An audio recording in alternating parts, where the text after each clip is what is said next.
কিছু কিছু নির্লজ্জা ছোট লোক, ঠিক আছে, মানে এদের কমেন্ট করতে হাতে বাজে না, এত উল্টো পাল্টা কমেন্ট করে। এইসব কমেন্টে রিপ্লাই না দিয়েও থাকা যায় না। তোমরা অনেকে বলে রিপ্লাই দাও, রিপ্লাই না দিয়েও এদের মানে পাওয়ার বেড়ে যাবে রিপ্লাই না দিই। তো কি লিখেছে আমি বলছি, তুমি পড়ো, আজকে মা পড়ুক। তোমার মা তোমার তোমাকে নিয়ে ব্যবসা করছে, এর আমার আগে মাকে আমাকে নিয়ে ব্যবসা করছে। এত ছোট লোকের মতো কমেন্ট, তুমি বলো কি বলতে চাও? আমি কখনো কাউকে আঘাত দিয়ে কথা বলিনি, প্রত্যেকটা ভিডিওতে দেখেছো আমি বুঝি সবসময় কথা বলি। তোমরা যতই রাগো না কেন, যত উল্টোপাল্টা কমেন্ট করো, আমার এতটুকু রাগ হবে না। কিন্তু হ্যাঁ, কষ্ট লাগে এইটাই, যেটা সত্যি না কথা সেটাই তোমরা বলো, সেটা মানে শুনলে কষ্ট লাগে। তোমরাও এমন মানুষও আছো যে কারোর বাবা কারোর মা আমাদের ভিডিওটাও দেখে থাকো।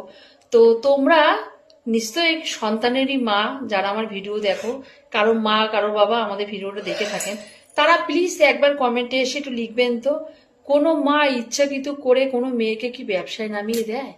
এইটা কি হয়? কখনোই না। আমার মেয়ে কখনো অভিনয় কারো কাছে শেখেনি।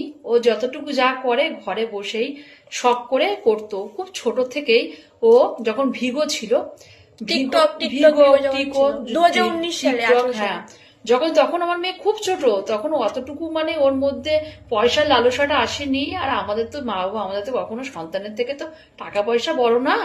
তখন থেকে আমার মেয়ে খুব ছোট থেকে অভিনয় করতো আর নিজে নিজে চেষ্টা করতো।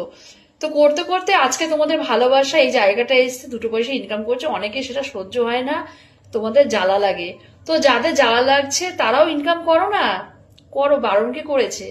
আর কোনো মা ইচ্ছা করে সন্তানকে দিয়ে ব্যবসা করে না। ভিডিও আমি একটা কথা বলি, ভিডিও দেখতে ইচ্ছে করবে না, আপনারা উঠিয়ে দেবেন ভিডিওটা, কিন্তু উল্টো পাল্টা কমেন্ট করবেন না, জানা জানি বুঝি। তো আমি রাগ করিনি, এটা মানে সত্যি না বলেই আমি কষ্ট পেয়ে কথাটা বলেছি।